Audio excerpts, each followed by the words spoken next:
Morning class. Today we will study pronoun. चलिए, pronoun क्या होता है बेटा? सबसे पहले इसकी हिंदी जानेंगे। प्रोनाउन होता है सर्वनाम। क्या होता है बेटा? सर्वनाम। देखिए, आपने संज्ञा पढ़ लिया, मतलब नाउन पढ़ लिया, नाउन के सारे पार्ट्स पढ़ लिए। नाउन में जेंडर, केस, आशा करता हूं आपको सारी चीजें अच्छे से समझ में आई होगी, एक एक चीजें। आज हम लोग देखेंगे प्रोनाउन। देखिए, प्रोनाउन का इस्तेमाल क्यों किया गया? वैसे तो इसकी कोई जरूरत थी नहीं, लेकिन क्या होता था कि नाउन बार बार ना लिखा जाए। क्या होता है, एक सेंटेंस में बेटा बहुत सारे नाउन आ जाते हैं, तो एक सेंटेंस में जब बार बार नाउन आने लगते हैं तो उसको ना लिखे जाने के लिए हमने किसका इस्तेमाल किया बेटा? प्रोनाउन का। जैसे देखिए, इसकी डेफिनेशन क्या होगी? A pronoun is a word which is used at the place of noun. Pronoun वह शब्द है, जैसे a pronoun is a word. Pronoun क्या है? वह शब्द है जो किसके स्थान पर प्रयोग किया जाता है बेटा? नाउन के स्थान पर प्रयोग किया जाता है। मतलब अगर मैं इसकी हिंदी लिखूं तो क्या लिखूंगा? नाउन के स्थान पर प्रयोग किए जाने वाला शब्द। जैसे कैसे? आप कहेंगे सर नाउन के स्थान पर प्रयोग किया जाना, कैसे प्रयोग किया जाना? जैसे मैंने कहा कि राम इज ईटिंग मैंगो। मैंने क्या कहा बेटा? Ram is eating mango. Ram को अगर मैं यहां चेंज करना चाहूं तो क्या लिख दूंगा बेटा? He is eating mango. He is eating mango. तो सर क्या किया आपने? राम की जगह पे नाउन था तो वहां पे क्या लगा दिया बेटा? प्रोनाउन लगा दिया। क्या लगा दिया? प्रोनाउन लगा दिया। तो सर इसका एग्जाम्पल भी होगा? हाँ बिल्कुल है। एग्जाम्पल आपने ले लिया कैसे? ही, शी, ये शब्द है बेटा। It, they, he, she, it, they, you, etc, ये सारे क्या है बेटा? ये प्रोनाउन के एग्जाम्पल है। क्या है? प्रोनाउन के एग्जाम्पल है ये। He, she, it, they, you, etc, ये सारे आपके प्रोनाउन के एग्जाम्पल है। अच्छा, जैसे आपने ये दिक्कत होगी सर इसका इस्तेमाल कहां होना है, तो वो मैं बताऊंगा आपको, और आप इस एग्जाम्पल से समझिए कि प्रोनाउन का प्रयोग क्यों हुआ। देखिए, क्या होता था कि पहले जब हम एक सेंटेंस लिखने लगते थे, अगर मैं सेंटेंस लिखना शुरू करूं, राम, देखिए राम इज अ बॉय, फिर मैंने कहा राम लिव्स इन पीवीएच, फिर कहा राम स्टडीज इन पीवीएच, फिर मैंने ऐसी राम डॉट डॉट डॉट। इसी प्रकार देखिए, आप क्या देख रहे हैं कि एक सेंटेंस को लिखते टाइम राम हम ज्यादा बोल रहे हैं, बार बार राम राम राम राम राम। तो अगर मैं, ये राम नाम तो छोटा है, लेकिन अगर किसी का नाम, जैसे मेरा नाम दीपेंद्र प्रताप सिंह, अगर मैं 5 बार लिखूं दीपेंद्र प्रताप सिंह, तो 3 पन्ने में तो वही आएगा बेटा। अगर मैं दीपेंद्र प्रताप सिंह लिखना शुरू करूं तो एक पेज में तो पूरा वही आ जाएगा। क्या होगा? दीपेंद्र प्रताप सिंह यहां, फिर दीपेंद्र प्रताप सिंह यहां, फिर दीपेंद्र प्रताप सिंह यहां। तो ऐसे क्या होगा बेटा? ये लगातार जो है आपका पेज भी भरेगा और बार बार बोलने में अच्छा भी नहीं लगता है। इसलिए ये राम सिर्फ शुरुआत में आप राम लिखेंगे, उसके बाद हर राम को क्या कर देंगे बेटा? ही कर देंगे। फिर यहां राम कहीं है तो उसको क्या कर देंगे बेटा? ही कर देंगे। बात समझ में आई? ये बात समझ में आई? फिर क्या होगा बेटा? जैसे मैंने कहा कि संज्ञा के स्थान पर, किसके स्थान पर बेटा? संज्ञा के स्थान पर प्रयोग किए जाने वाला कोई भी शब्द क्या कहलाता है? प्रोनाउन कहलाता है। चलिए हम इसके टाइप्स की ओर बढ़ते हैं। Now types of pronoun. तो अगर मैं टाइप्स ऑफ प्रोनाउन की बात करूं तो वैसे तो 9 होते हैं बेटा, लेकिन आपको पढ़ने कितने हैं? 6 पढ़ने हैं। 6 में कौन कौन से होते हैं बेटा? आप देखिए, ध्यान से देखिए। Distributive pronoun, personal pronoun, reflexive pronoun, demonstrative, relative and interrogative. एक बार फिर से रिपीट करेंगे। पर्सनल प्रोनाउन को हम हिंदी में क्या कहते हैं बेटा? व्यक्तिवाचक। देखिए, इसके हिंदी से ही आपको जानकारी हो जाएगी कि ये क्या बोलना चाह रहा है। जैसे देखिए, आपका पर्सनल प्रोनाउन क्या बोला है? व्यक्तिवाचक, मतलब कभी व्यक्ति की ही बात करेगा। अच्छा, रिफ्लेक्सिव मतलब क्या होता है? निजवाचक। निजवाचक मतलब खुद की चीजें से, खुद की बात जब आप करेंगे खुद की, तब आप किसमें लाएंगे? वो रिफ्लेक्सिव में लाएंगे। इसी प्रकार संकेतवाचक। संकेत का मतलब क्या होता है? कुछ ना कुछ दिखाना। तो किसमें आ जाएगा, डिमॉन्स्ट्रेटिव में। देखिए आप हिंदी अगर जान रहे हैं किसी भी चीज की तो कितने आसानी से आप उसको समझ सकते हैं। देखिए रिलेशन, संबंधवाचक, संबंध से ही लग रहा है तो ये ऐसे शब्द होंगे जो किसी न किसी के बीच कोलैब करके संबंध बताएंगे। इसी प्रकार देखिए प्रश्नवाचक, प्रश्नवाचक आपको बताने की जरूरत नहीं है, आप सक्षम है प्रश्नवाचक तुरंत बता सकते हैं। और इधर डिस्ट्रीब्यूटिव, डिस्ट्रीब्यूटिव का मतलब क्या होता है बेटा, विभाग सूचक। विभाग सूचक का मतलब ये किसी न किसी दो सेंटेंस को एक शब्द से अलग कर देगा या फिर अलग अलग बांटने की बात करेगा। तो हम लोग ये छवो प्रोनाउन के बारे में अच्छे से पढ़ेंगे। सबसे पहला प्रोनाउन जो है वो आपका पर्सनल प्रोनाउन। चलिए देखिए पर्सनल प्रोनाउन। तो पर्सनल प्रोनाउन देखिए इसको समझना सबसे जरूरी है। आपके पूरे प्रोनाउन में सबसे इंपॉर्टेंट टॉपिक आपका कौन सा है बेटा, पर्सनल प्रोनाउन। तो पहले मैं इसको एक बार ऐसे बता देता हूं आपके कितने होते हैं, फर्स्ट पर्सन, सेकेंड पर्सन और थर्ड पर्सन। इस बात को ध्यान से समझिएगा। चलिए मैं आपको समझा देता हूं एक बार। इस मार्कर को, तीनों मार्कर को लेंगे। देखिए ये तीनों मार्कर, मान लीजिए ये फर्स्ट पर्सन है, ये सेकेंड पर्सन है और ये थर्ड पर्सन है। क्या मानेंगे आप, ये फर्स्ट पर्सन है, मान लीजिए अमन फर्स्ट पर्सन है। फर्स्ट पर्सन में नाम लिख देता हूं बेटा, आपकी दिक्कत नहीं होगी। अमन फर्स्ट पर्सन है, साहिल सेकेंड पर्सन है और दीपू थर्ड पर्सन है। तो आप एकदम अच्छे से ध्यान देंगे बेटा। ये सिर्फ मैं एग्जांपल लिए ले रहा हूं कि अमन जो है फर्स्ट पर्सन है, साहिल सेकंड पर्सन है और दीपू थर्ड पर्सन है। एकदम अच्छे से समझिएगा बात को। ये डायरेक्ट इनडायरेक्ट में आपके बहुत काम आएगा बेटा, क्योंकि वहां पे पर्सन पे ही डिपेंड करता है पूरा। अगर मैं कहूं कि ये फर्स्ट पर्सन है, तो जब फर्स्ट पर्सन बात करता है किसके, थर्ड पर्सन की, और किससे करता है, सेकेंड पर्सन से। फर्स्ट पर्सन क्या करता है, बोलता है। फर्स्ट पर्सन क्या करता है, बोलता है। और सेकंड पर्सन क्या करता है, इसकी सुनता है। और किसके बारे में बात होती है हमेशा, थर्ड पर्सन के बारे में। तो आप याद रखेंगे जो बोलता है बेटा, जो बोलता है वो किसमें आता है, फर्स्ट पर्सन में। और जो सुनता है,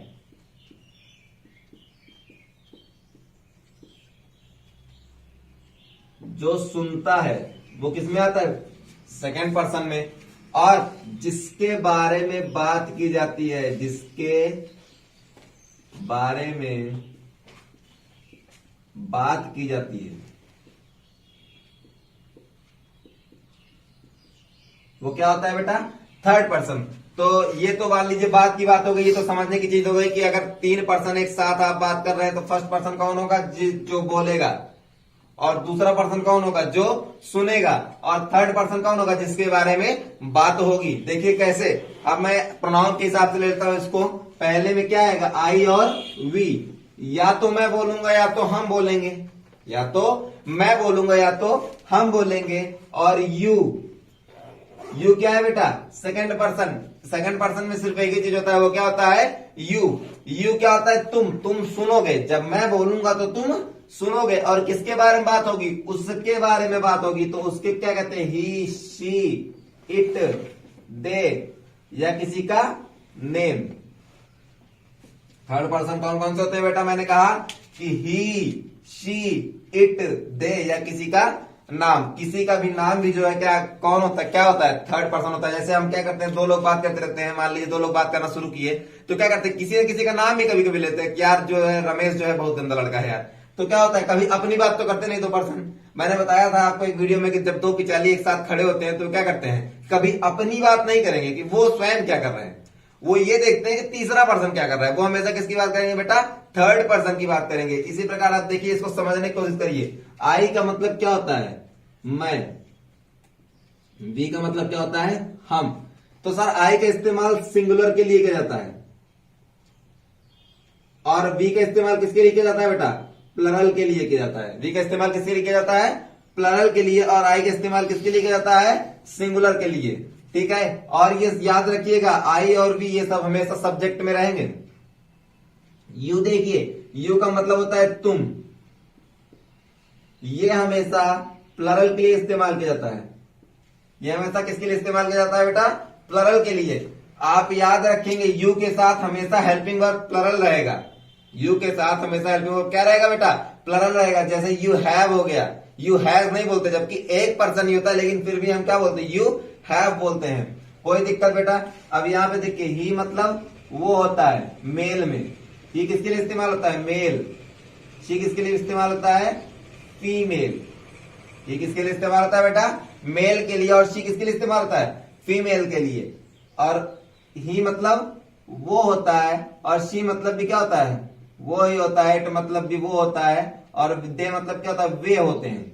अब आप कहेंगे सर इट किसके लिए इस्तेमाल होता है, इट आपको बता दूं बेटा, इट आपका न्यूटर जेंडर के लिए इस्तेमाल होता है। किसके लिए इस्तेमाल होता है बेटा, न्यूटर जेंडर के लिए। न्यूटर जेंडर के कुछ भी होंगे तो उनके साथ क्या इस्तेमाल होगा, इट का इस्तेमाल किया जाएगा। दे आपका प्लरल के लिए इस्तेमाल किया जाता है। दे किसके लिए इस्तेमाल किया जाता है बेटा, प्लरल के लिए इस्तेमाल होता है। और दूसरी बात आप ये याद रखेंगे, दे का इस्तेमाल मेल के लिए भी होता है और फीमेल के लिए भी होता है। चाहे वो मेल प्लरल हो चाहे फीमेल प्लरल हो, दोनों में इस्तेमाल किसका होगा बेटा, दे का ही इस्तेमाल होगा। चलिए लास्ट देखिए, नेम। नेम किसी का भी नाम हो गया तो वो किस में आ जाएगा बेटा, थर्ड पर्सन में आ जाएगा। अब देखिए जैसे एग्जांपल अगर मुझे फर्स्ट पर्सन का लेना तो जैसे क्या लिखा, I am walking, I am walking. तो देखिए ये क्या कर रहा है, ये कह रहा है कि मैं चल रहा हूं। मैं चल रहा हूं किससे कह रहा है, सेकंड पर्सन से कह रहा होगा। मैं कह चल रहा हूं किससे कह रहा है, सेकंड पर्सन से। तो मान लो अगर अमन ने कहा किससे, साहिल से, कि यार जो है दीपू कल से स्कूल नहीं आया है। कल से स्कूल नहीं आया है, किसके बारे में बात कर रहा है, पहला पर्सन जो बोलता है और दूसरा पर्सन जो सुनता है। अमन बोल रहा है किससे, साहिल से। क्या बोल रहा है कि दीपू कल स्कूल नहीं आया था। तो इसका मतलब क्या होगा, फर्स्ट पर्सन, सेकंड पर्सन और थर्ड पर्सन। आप इसको याद रखेंगे बेटा, इस चार्ट को बिल्कुल एकदम अच्छे तरीके से, कि आई का इस्तेमाल सिंगुलर के लिए होता है, वी का इस्तेमाल प्लरल के लिए होता है, और यू का इस्तेमाल प्लरल के लिए हमेशा होता है। इसके साथ हेल्पिंग वर्ब जो इस्तेमाल होता है वो हमेशा प्लरल ही इस्तेमाल होता है। बाकी ही, शी, इट, दे ये सारे क्या थर्ड पर्सन है। तो फर्स्ट पर्सन, सेकंड पर्सन और थर्ड पर्सन। आशा करता हूं आपको समझ में आया होगा। अगले प्रोनाउन की ओर हम लोग बढ़ते हैं। तो डिमॉन्स्ट्रेटिव प्रोनाउन। चलिए, डिमॉन्स्ट्रेटिव प्रोनाउन का मतलब मैंने पहले ही बताया था कि संकेतवाचक। संकेतवाचक शब्द से ही लग रहा है या किसी न किसी चीज को इंगित करेगा, किसी न किसी चीज को दिखाएगा। कैसे, यह शब्द किसी चीज को, यह शब्द किसी चीज को संकेत करने के लिए यूज होता है, किसी न किसी चीज को दिखाने के लिए। जैसे आप इस शब्द को पहचान रहे होंगे, दिस, दैट, दीज, दोज। यह सब शब्द अगर किसी भी सेंटेंस में आपको संज्ञा के स्थान पर दिख जा रहे हैं, ये सारे शब्द किसके स्थान पर बेटा, संज्ञा के स्थान पर अगर दिख जा रहे हैं आपको, तो आप तुरंत क्या कह देंगे बेटा, तुरंत मान लेंगे कि ये क्या है, आपका डिमॉन्स्ट्रेटिव प्रोनाउन है।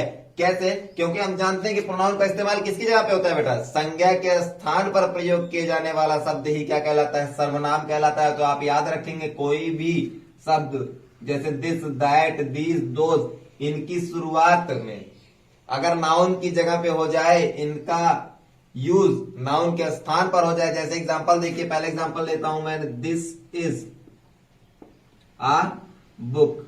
यह क्या है बेटा, एक किताब है। देखिए यह क्या है, एक किताब है, दिखा रहा है, वो संकेत कर रहा है कि क्या है, एक किताब है। इसी प्रकार अगर मैंने कहा these are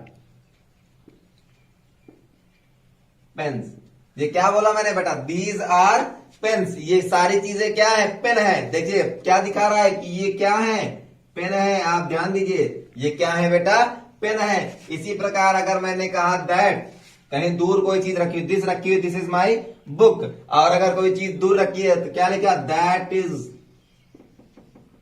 is a table. आप ये ध्यान दीजिए कि जो दिस, दैट, दीज, दोज इस्तेमाल हो रहा है, किसके इस्तेमाल जगह पे हो रहा है बेटा, नाउन के स्थान पर, सब्जेक्ट के स्थान पर।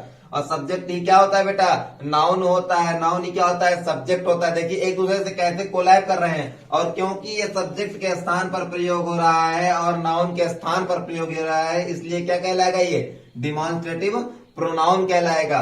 अच्छा, दैट इज अ टेबल, मतलब क्या होता है, वह एक टेबल है। देखिए यह, वह, दिखाना क्या, यह एक चीज है और वह एक चीज है। क्या कर रहे हैं हम, कहीं ना कहीं एक दूसरे को संकेत कर रहे हैं, ये बता रहे हैं कि कोई चीज वहां पे रखी हुई है या कोई चीज यहां पे रखी हुई है। इसी प्रकार देखिए दीज, दोज,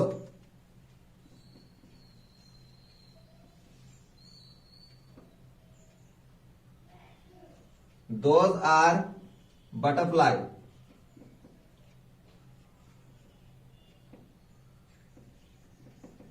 अगर मैंने कहा दोज आर बटरफ्लाइज का मतलब क्या है, वो सारी चीजें क्या है, वो सारे क्या है, बटरफ्लाइज हैं। वो क्या है बेटा, बटरफ्लाइज हैं। तो देखिए एक एग्जांपल से आप हर एक एग्जांपल से देखिए, हर एक वर्ड का मैंने एक एक एग्जांपल बता दिया। आप एग्जांपल से तुरंत अंदाजा लगा सकते हैं कि पहली चीज तो इसकी शुरुआत किससे होनी चाहिए, सब्जेक्ट आपका क्या होना चाहिए, दिस दैट दीज दोज होना चाहिए।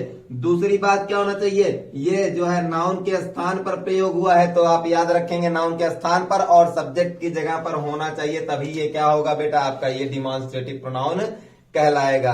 आशा करता हूं आपको समझ में आएगा। अब हम बढ़ते हैं अगले प्रोनाउन की ओर। Now reflexive pronoun. Reflexive pronoun देखिए यहां पर लिखा हुआ है निजवाचक। निजवाचक क्या होता है बेटा, जब आप किसको शो करेंगे, निजता को शो करेंगे, खुद की चीजें। जैसे आपने बताया कि ये कार्य मैंने खुद किया है, ये कार्य किसने किया है, मैंने खुद किया है। जब आप खुद की बात करने लगे उस टाइम आप कौन सा प्रोनाउन का इस्तेमाल करेंगे बेटा, आप किस प्रोनाउन का, रिफ्लेक्सिव प्रोनाउन का इस्तेमाल करेंगे। चलिए इसको देखते हैं कि ये बनता कैसे है। देखिए डेफिनेशन तो बहुत सारी होती है, लेकिन ये बनता कैसे है, हमने एक नया फॉर्मूला ढूंढा है। देखिए हो सकता है आपको समझ में आए। तो क्या होगा, जैसे मैंने कहा कि जब फर्स्ट पर्सन और सेकंड पर्सन के, जब फर्स्ट पर्सन और सेकंड पर्सन के पजेसिव केस के साथ, ध्यान से सुनिएगा बेटा, फर्स्ट पर्सन और सेकंड पर्सन के पजेसिव केस के साथ और थर्ड पर्सन के ऑब्जेक्टिव केस के साथ, फर्स्ट सेकंड पर्सन के पजेसिव केस के साथ और थर्ड पर्सन के ऑब्जेक्टिव केस के साथ सेल्फ या सेल्फ्स लग जाए तो क्या हो जाएगा वो बेटा आपका, वो आपका कौन सा प्रोनाउन कहेंगे बेटा, रिफ्लेक्सिव प्रोनाउन कहेंगे। कौन सा प्रोनाउन कहेंगे बेटा, रिफ्लेक्सिव प्रोनाउन कहेंगे। कैसे सर ये भी बता दीजिए कैसे होगा। फर्स्ट पर्सन और सेकंड पर्सन का अगर मैं पजेसिव केस लूं बेटा, तो आई का क्या हो जाता है, आई का पजेसिव केस होता है माई। आई का पजेसिव केस क्या होता है बेटा, माई। आपने देखा होगा आई क्या है, फर्स्ट पर्सन है, बिल्कुल फर्स्ट पर्सन है। अभी मैंने इसके पहले पर्सनल प्रोनाउन में आपको बताया कि आई और वी क्या है, फर्स्ट पर्सन है। तो आई का क्या हो जाएगा, आई का माई होता है पजेसिव केस और वी का क्या होता है, आवर होता है। इनमें क्या जोड़ना है बेटा, सिर्फ सेल्फ और सेल्फ जोड़ना है। तो सर सेल्फ किसके लिए इस्तेमाल होता है और सेल्फ किसके लिए इस्तेमाल होता है, तो मैं आपको बता देता हूं कि सेल्फ का प्रयोग बेटा सिंगुलर के लिए होता है। सेल्फ का प्रयोग किसके साथ रहेगा बेटा, जो सिंगुलर शब्द रहेंगे उनके साथ किसका प्रयोग होगा बेटा, सेल्फ का होगा। और जो प्लरल रहेंगे उसके साथ किसका होगा, जो प्लरल रहेंगे उसके साथ किसका होगा, सेल्फ का प्रयोग होगा। तो चलिए इसी के फॉर्मूले के हिसाब से हम लोग चलते हैं। तो मैंने कहा कि फर्स्ट पर्सन और सेकंड पर्सन में कौन सा केस बेटा, पजेसिव केस। फर्स्ट पर्सन और सेकंड पर्सन का आई का पजेसिव केस क्या होता है, माई। वी का पजेसिव केस क्या होता है, आवर। यू का पजेसिव केस क्या होता है, यू का पजेसिव केस होता है बेटा योर। अब देखिए इसमें जोड़ना क्या क्या है, फटाक फटाक जोड़ना शुरू करिए। माई में सेल्फ जोड़ेंगे क्योंकि माई क्या है, सिंगुलर है। तो क्या हो जाएगा, माई सेल्फ। क्या हो जाएगा बेटा, माई सेल्फ। देख कितना आसान है, माई में क्या जोड़ दिया, सेल्फ जोड़ दिया। क्यों सेल्फ जोड़ा, क्योंकि ये सिंगुलर है। और दूसरी चीज ये क्या है, इसका फर्स्ट पर्सन का पजेसिव केस है। वी में आवर, आवर मतलब क्या होता है, प्लरल होता है। आवर मतलब क्या होता है, हमारा। हमारा क्या है, प्लरल होता है। तो इसके साथ क्या जोड़ देंगे बेटा, सेल्फ जोड़ देंगे। तो क्या हो जाएगा, आवर सेल्फ। कोई दिक्कत बेटा। आप क्या करेंगे, इसमें आवर सेल्फ हो गया, योर के साथ क्या जोड़ देंगे बेटा, योर सेल्फ। तो क्या हो जाएगा बेटा, योर सेल्फ। कोई दिक्कत। अच्छा अब आप देखिए, सर आपने फर्स्ट और सेकंड पर्सन बता दिए, थर्ड पर्सन देखिए। जैसे ही का मैंने कहा है, किसका केस, कौन सा, ऑब्जेक्टिव केस, ही शी। ही का ऑब्जेक्टिव केस क्या होता है बेटा, हिम। ही का ऑब्जेक्टिव केस क्या होता है बेटा, हिम होता है। और शी का ऑब्जेक्टिव केस क्या होता है, हर होता है। याद रखिएगा आप बिल्कुल भी इसमें सिर्फ ऑब्जेक्टिव केस का ही प्रयोग करेंगे। आप कभी भी थर्ड पर्सन में पॉजिटिव केस का प्रयोग नहीं करेंगे। क्यों नहीं करेंगे बेटा थर्ड पर्सन में, क्योंकि अगर मैं हिज लिख दूं तो हिज सेल्फ कोई शब्द नहीं है। तो हिम सेल्फ के साथ, हिम के साथ, हिम क्या है, सिंगुलर है, तो इसके साथ क्या जुड़ जाएगा, सेल्फ जुड़ जाएगा। तो क्या हो जाएगा बेटा, हिम सेल्फ हो जाएगा। इसी प्रकार अगर मैं हर के साथ सेल्फ जोड़ दूं तो हर सेल्फ साथ जुड़ गया तो क्या हो गया बेटा, हर सेल्फ हो जाएगा। क्योंकि हर भी क्या है, एक आपका सिंगुलर है। एक शब्द और बचा हुआ है, दे।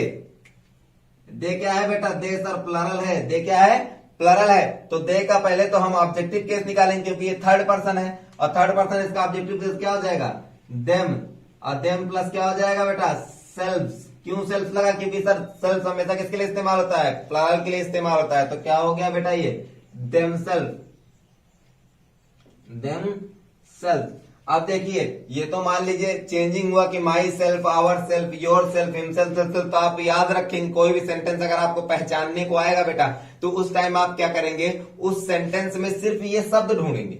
अगर ये शब्द उन सेंटेंस में आपको दिख गया कहीं भी तो तुरंत आप किस पे टिक कर देंगे, रिफ्लेक्सिव प्रोनाउन पे। ये सारे शब्द क्योंकि किसमें आते हैं, माई सेल्फ मतलब मैं खुद, मेरा खुद का, आवर सेल्फ हमारा, योर सेल्फ तुम्हारा खुद का, हिम सेल्फ उसका खुद का, हर सेल्फ उसका खुद का लेडीज वर्जन, और देम सेल्फ मतलब उन सब का।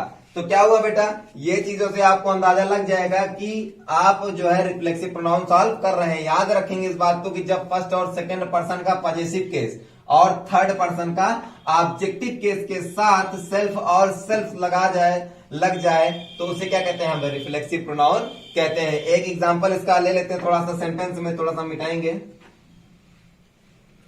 अगर मैं इसका एग्जांपल लूं बेटा, देखिए एग्जांपल मैंने अगर लिया तो क्या लिखूंगा बेटा, जैसे मैंने लिखा he done this work himself। क्या किया बेटा मैंने, he done this work himself। he क्या है बेटा, थर्ड पर्सन है और इसी का देखिए यहां पर क्या बन गया है, हिमसेल्फ बन गया है। तो अगर यहां पर बेटा फर्स्ट पर्सन की जगह पे अगर यहां पे सी होता, थर्ड पर्सन के यहां सी होता तो यहां क्या हो जाता बेटा, हर सेल्फ हो जाता। यहां पर क्या होता, दे होता तो यहां क्या हो जाता, देम सेल्फ हो जाता। तो इसी प्रकार जो है चेंजेस आते रहते हैं। तो आशा करता हूं आपको समझ में आ गया होगा। अब हम बढ़ते हैं अगले प्रोनाउन की ओर, इंट्रोगेटिव प्रोनाउन। नाउ प्रश्नवाचक, प्रश्नवाचक आपने इसके पहले ही पढ़ रखा है। इंट्रोगेटिव का मतलब अगर आ गया तो मतलब प्रश्न ही पूछेगा, इसमें कोई बदलाव नहीं आएगा। लेकिन ये है कि प्रश्न कैसे पूछेगा, उसकी शुरुआत में जब शब्द की शुरुआत व्हाट, व्हेन, हाउ, विच, हुम, हु, ऐसी बहुत सारे आपके प्रश्न सूचक है। WH फैमिली पूरा आप ले सकते हैं बेटा। इनसे हो जाए तो क्या करना है बेटा, उस सब का प्रयोग नाउन के स्थान पर हुआ हो। पहले चीज तो किससे शुरुआत हुई हो, इससे शुरुआत हुई और किससे, ये तो प्रश्न सूचक है वैसे भी। और शुरुआत इनके हमेशा, जैसे एग्जांपल आप देखिए मैंने कहा what is your name, what is your name. तो क्या हुआ बेटा, यहां पर देखिए व्हाट, व्हाट कहां पे है, संज्ञा के स्थान पे है, सब्जेक्ट के स्थान पे है। व्हाट कहां पे है बेटा, संज्ञा के स्थान पे है और सब्जेक्ट के स्थान पे है। तो ये क्या हो गया, ये आपको क्या होगा, इंट्रोगेटिव प्रोनाउन। इंट्रोगेटिव क्या होता है बेटा, वही प्रश्न सूचक। प्रश्न ये भी पूछ रहा है व्हाट इज योर नेम, तुम्हारा नाम क्या है। फिर इसी प्रकार जैसे मैंने पूछा कि व्हेन यू कम, तुम कब, व्हेन यू केम, तुम कब आए, तुम कब आए। देखिए प्रश्न सूचक में क्या है, आप ये साइन लगाना तो बिल्कुल नहीं बोलेंगे, साइन से तो पहचानेंगे। दूसरा चीज आप क्या है, देखिए इसकी शुरुआत किससे हुई है, व्हेन से हुई है, प्रश्न सूचक से हुई है। जब किसी वाक्य की शुरुआत किसी भी प्रश्न सूचक शब्द से हो जाए तो वो क्या कहलाएगा बेटा, इंट्रोगेटिव प्रोनाउन कहलाएगा। दूसरी चीज ये कि इस प्रश्न सूचक शब्द का इस्तेमाल जो है नाउन के स्थान पर होना चाहिए। बस आपको दो बात याद रखनी है, बहुत हार्ड नहीं है, बहुत इजी है। जैसे मैंने कहा हाउ आर यू, आप बहुत सारे जो है हमेशा सवाल करते रहते हैं लोगों से कि आप कैसे हो, हाउ आर यू, आप कैसे हो। तो देखिए हाउ कहां है बेटा आपका, नाउन के स्थान पर, और नाउन के स्थान पर है तो क्या हो जाएगा बेटा आपका, इंट्रोगेटिव प्रोनाउन कहलाएगा। तो आशा करता हूं आपको इंट्रोगेटिव प्रोनाउन समझ में आया होगा। बढ़ते हैं अगले प्रोनाउन की ओर, रिलेटिव प्रोनाउन। देखिए बेटा इसको आप अच्छे से समझेंगे, जिस प्रकार आपने रिफ्लेक्सिव देखा था अच्छे से, इसी प्रकार ये रिलेटिव भी आप एकदम अच्छे से देखेंगे क्योंकि थोड़ा सा इंपॉर्टेंट टॉपिक है। अगर मैंने कहा देखिए इसमें सामान्यतः क्वेश्चन वर्ड का प्रयोग होता है। किसका प्रयोग होता है बेटा, क्वेश्चन वर्ड का। सर क्वेश्चन वर्ड तो आप इंट्रोगेटिव में प्रयोग किए थे, नहीं बेटा, क्वेश्चन वर्ड इंट्रोगेटिव में हमें प्रयोग किया था, लेकिन किसके स्थान पर, नाउन के स्थान पर। और इसमें क्या है कि क्वेश्चन वर्ड का प्रयोग दो समान उपवाक्यों, दो समान उपवाक्यों। उपवाक्य क्या होता है बेटा, जैसे देखिए दिस इज द बॉय, फिर उसके बाद शोड मी अ पिक्चर। देखिए दो उपवाक्य हैं, बिना इसके ये अधूरा है, बिना इसके ये अधूरा है। आप ध्यान दे रहे हैं नहीं, अगर मैं कह दूं दिस इज द बॉय, चलिए मान लिया तो पूरा हो गया कि ये एक लड़का है, लेकिन कौन है ये लड़का? आपके मन में एक सवाल आएगा ना कि ये कौन लड़का? आपने कहते sir this is a boy, यार ये तो मैं भी देख रहा हूं यार कि ये लड़का है, लेकिन आपके मन में सवाल आएगा ना कि कौन लड़का है, तो आप बताते हैं। तो बिना इसके ना ये पूरा है और ना बिना इसके ये पूरा है। अगर मैं कहता हूं शो मी अ पिक्चर, कौन भाई साहब? कौन दिखाया? कौन दिखाया? आपके मन में एक सवाल आता है ना। अगर मैंने कह दिया आपसे शो मी अ पिक्चर, तो आप क्या तुरंत मान लेंगे? नहीं बेटा, आपके मन में एक सवाल उठेगा कौन दिखाया, तो आप उपवाक्य मतलब समझिए कि उपवाक्य में संज्ञा का संबंध बताने के लिए प्रयोग किया जाता है। किसका संबंध बताने के लिए प्रयोग किया जाता है बेटा? संज्ञा का संबंध बताने के लिए। देखिए क्वेश्चन वर्ड, आपको पूरे सेंटेंस में एग्जांपल देखिए, क्वेश्चन वर्ड कहां दिख रहा है आपको? यहां दिख रहा है। और इसमें कहां दिख रहा है बेटा? यहां दिख रहा है।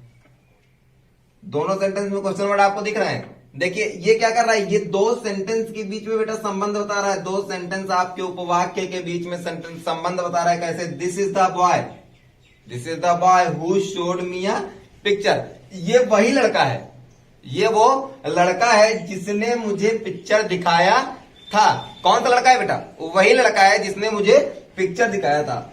आई got the pen, I got the pen which was lost yesterday. मैं एक पेन पाया। कौन सी पेन पाया बेटा? वो पेन जो कल खो गई थी। तो क्या देखिए, इन और इन सेंटेंस के बीच में रिलेशन बता रहा है ना बेटा बीच। और एक बात याद रखेंगे, हु का प्रयोग हमेशा किसके लिए होता है? लिविंग थिंग के लिए। और विच का प्रयोग किसके लिए होता है बेटा? नॉन लिविंग थिंग के लिए। अपवाद में भले विच का प्रयोग हो जाए, बाकी सारी चीजें विच का प्रयोग हमेशा किसके लिए होता है? नॉन लिविंग थिंग के लिए होता है। और हु का प्रयोग किसके लिए होता है? लिविंग थिंग के लिए। तो अब देखिए रिलेशन एकदम अच्छे समझिएगा। मैंने कहा दिस इज द बॉय, ये कौन है? जैसे मैंने कहा this is the shirt, this is the shirt which I bought yesterday. ये वो शर्ट है जो मैं कल खरीद के लाया। अगर मैंने कहा दिस इज द शर्ट, तो आप कहते हैं हाँ शर्ट तो सर मैं भी, मेरी भी आंख है, मैं देख के जान सकता हूं कि शर्ट है, लेकिन ये वो शर्ट है जो मैंने कल खरीद के लाया। जब आप बताएंगे तो क्या कर रहे हैं कि पहला सेंटेंस का रिलेशन किससे जोड़ रहे हैं? दूसरे से। और किससे जोड़ रहे हैं बेटा? विच से। तो आप जब किसी भी क्वेश्चन वर्ड से किसी भी दो सेंटेंस का रिलेशन एक के साथ दूसरे को जोड़ेंगे तो वो किसमें आ जाएगा? आपका रिलेटिव प्रोनाउन में आ जाएगा। आशा करता हूं आपको समझ में आया होगा। अब हम लोग देखेंगे लास्ट प्रोनाउन, नाउ डिस्ट्रीब्यूटिव। अब देखिए इसको शब्द से ही मैंने बताया था कि इसके हिंदी शब्द से ही आप अंदाजा लगा लेंगे क्या है ये? विभाग सूचक है। देखिए विभाग सूचक का मतलब क्या होता है कि ये क्या करेगा? सेंटेंस में आपको जैसे चार लोग दिए हुए, चार लोग में से किसी एक की बात करेगा। हमेशा ये क्या करेगा? विभाजन करेगा। डिस्ट्रीब्यूशन का शब्द सुने आप, डिस्ट्रीब्यूटिव।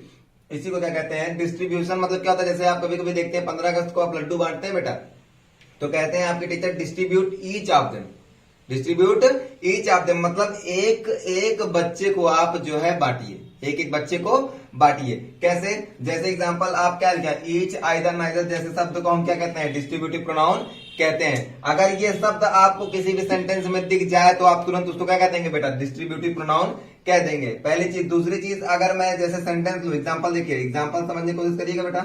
मैंने कहा कि each of the boy get prize, each of the boy get prize. हर लड़का, हर एक लड़का, मतलब यहां पे वन बॉय की बात कर रहा है बेटा, याद रखेंगे आप। ईच का मतलब क्या होता है? प्रत्येक। एक लड़का, सिर्फ एक लड़का, हर एक लड़का क्या पाया है? प्राइज पाया है बेटा। अब जैसे दिया हुआ है either of these roads lead the railway station. बहुत सारी रोडें हैं वहां पर, मतलब मान लीजिए चौराहे पे आप खड़े हैं तो आप क्या कहेंगे? इनमें से कोई एक road, either of these road. मतलब यहां पे देखिए रोड कितनी की बात कर रहा है? एक रोड की बात कर रहा है। इनमें से कोई एक रोड जो है किस तरफ जाएगा? रेलवे स्टेशन की ओर जाता है। अगर मैंने कहा कि आइदर ऑफ दीज रोड, मतलब सिर्फ मैं एक रोड की बात कर रहा हूं। अगर चार रोड है फिर भी मैं क्या कहूंगा कि either of these road lead the railway station. इनमें से कोई एक रोड जो है रेलवे स्टेशन को लीड कर रहा है। फिर उसके बाद मैंने कहा neither of the two houses good. ना ये घर अच्छा है ना वो घर अच्छा है, इन दोनों में से कोई भी घर अच्छा नहीं है। तो आप ये चीज ध्यान दे रहे हैं कि हमेशा किसकी बात कर रहे हैं? किसी एक की ही बात कर रहा है हर सेंटेंस में। तो क्या हुआ? विभाजित कर रहा है किसी। अब देखिए बहुत सारे बच्चों में से एक एक बच्चे को, चाहे 40 बच्चे हैं तब भी मैंने कहा कि ईच ऑफ द बॉयज। तो हर एक लड़के जो है क्या पा रहे हैं? प्राइज पा रहे हैं। तो क्या किया मैंने बेटा? डिस्ट्रीब्यूट किया। तो ये जो है जब आपका ईच, आइदर, नाइदर किसी भी शब्द में जब आपको पहचानने को आएगा, इसको पहचानिए कौन सा प्रोनाउन है, तो आप क्या करेंगे? तुरंत जो है ये शब्द देख लेंगे और ये शब्द दिख गया तो आप उसको क्या कह देंगे बेटा? डिस्ट्रीब्यूटिव प्रोनाउन कह देंगे। थोड़ा सा नोट लिखेंगे और इसको खत्म कर देंगे। नाउ नोट, लास्ट है एकदम, आप इस पे ध्यान देंगे। नोट में क्या है, फर्स्ट पर्सन, सेकंड पर्सन और थर्ड पर्सन साथ हो एक सेंटेंस में। अगर एक ही सेंटेंस में तीनों पर्सन आ जाते हैं तो आपकी सीरीज क्या रहेगी, सेकंड पर्सन, थर्ड पर्सन और फर्स्ट पर्सन। 221 आप याद रखेंगे बेटा। कैसे, जैसे मैंने कहा कि you, he and I were present there, तुम, वो और मैं वहां पर प्रेजेंट थे। देखिए बेटा, अगर ये तीनों पर्सन एक साथ आ रहा है तब भी यही सीरीज बनेगी। अगर मैं कह दूं दो पर्सन एक साथ आ गया, मान लीजिए कि आपका क्या आ गया, यू और ही आ गया अकेले, तब भी आप यही सीरीज 2-3 की सीरीज याद रखेंगे, ठीक है ना। और अगर ही और आई आ गया तब भी आप 3-1 की सीरीज याद रखेंगे। तो आपको याद ये रखना है कि आपकी सीरीज कैसे बनेगी बेटा, फर्स्ट पर्सन, सेकंड पर्सन और थर्ड पर्सन अगर एक साथ आ जाए तो आप क्या याद रखेंगे, 231 याद रखेंगे। ये था आपका पहला नोट। सेकंड नोट ये है कि me, him, them always objective case में प्रयोग होते हैं। वो तो वैसे भी सर आपने ऑब्जेक्टिव केस लिखवाया तो ऑब्जेक्टिव केस में ही प्रयोग होंगे। जैसे एग्जांपल देखिए, he gave me a pen, देखिए ही गेव मी किसको दिया, मुझे दिया, क्या दिया, पेन दिया, दोनों ऑब्जेक्ट है बेटा, मैंने बताया हुआ है। फिर क्या हुआ, आई टॉट देम, किसे बताया, जिसे बताया वो क्या हो जाता है बेटा, आप जानते ही हैं ऑब्जेक्ट में मैंने बताया हुआ है, अलग अलग बताया हुआ है। तो क्या हुआ, देम क्या है, ऑब्जेक्ट है, इन द क्लास क्या है, ये भी कॉम्प्लीमेंट है। अब देखिए यू, लास्ट, यू का प्रयोग नॉमिनेटिव और ऑब्जेक्टिव दोनों केस में होता है। यू का प्रयोग दोनों केसेस में होता है। कैसे, यू रोट अ लेटर, यहां पर क्या है बेटा, नॉमिनेटिव केस में है। और यहां पर क्या है, I wrote you a letter, किसके लिए लिखा मैंने, तुम्हारे लिए लिखा, तुम्हारे लिए लिखा, किसके लिए लिखा और क्या लिखा। जब किसका बात आता है तो आप जान ही रहे हैं, और उसका किसका बात आता है, कौन सा वो ऑब्जेक्ट हो जाता है आपका, इनडायरेक्ट ऑब्जेक्ट। और क्या दिया है, लेटर लिखा है, तो क्या आ जाता है, डायरेक्ट ऑब्जेक्ट। आपको याद आ गया होगा एक बार, जो है डायरेक्ट ऑब्जेक्ट क्या होता है, नॉन लिविंग थिंग होता है, और इनडायरेक्ट ऑब्जेक्ट क्या होता है, लिविंग थिंग होता है। देखिए दोनों ऑब्जेक्टिव केस में है, ये ऑब्जेक्टिव केस में है तो ऑब्जेक्टिव केस, नॉमिनेटिव केस में है तो नॉमिनेटिव केस। आशा करता हूं आपको समझ में आया होगा। Thank you class.